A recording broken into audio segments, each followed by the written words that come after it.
Bob, you want to jump in? Sure, thanks so much.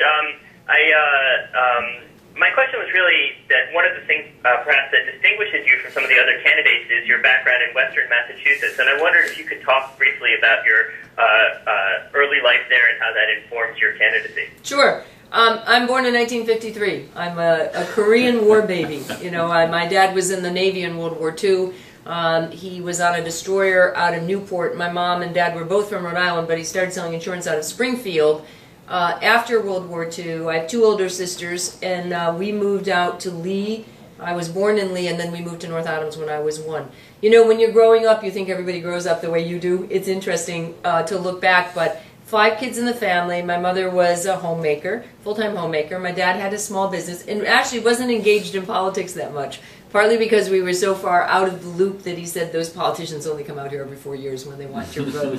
And but he was incredibly involved in his church, his community. He was on the bank board. He was in the Chamber of Commerce. He was very active in a lot of things that made up the center of our life. And he always believed, I think, that if you're going to, you can't complain about something that you don't get involved in. You got to speak up, you got to play your role, you got to know your facts. And they both encouraged all 5 of us to get a great education. I had a younger brother, very smart, talented, probably the smartest of us in some respects, but very seriously mentally ill. And he suffered from manic depression and actually sadly committed suicide at age 33.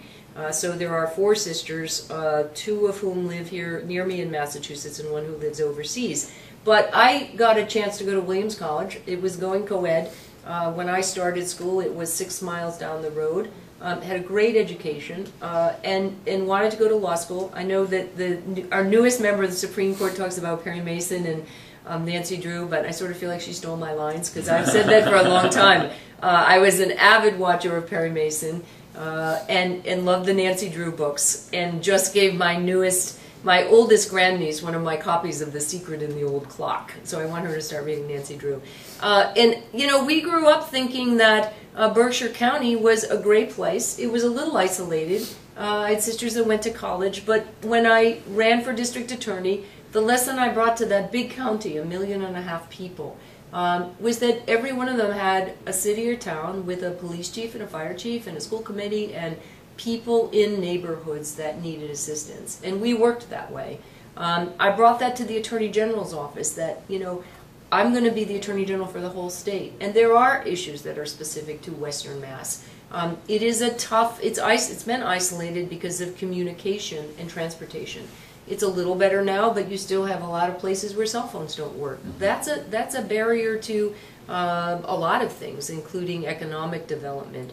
And I know that when the recession hits that part of the state, it hits it harder and it's tougher to come around.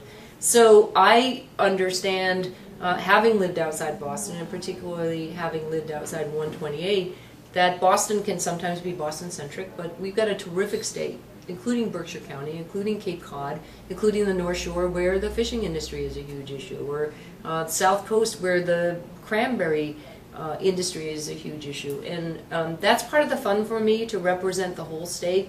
And particularly, there's obviously a warm spot in my heart for North Adams and for Berkshire County. I got sworn in as Attorney General out at the the Contemporary Art Museum, and it was a great chance to see friends I hadn't seen since kindergarten. One of my classmates, who is now teaching up at St. Anselm's, was gave the blessing and needled me a little bit about some of my Halloween costumes when I was growing up. And you know, that's what representing people is about, is knowing where they come from, what they're interested in, and what you can do for them.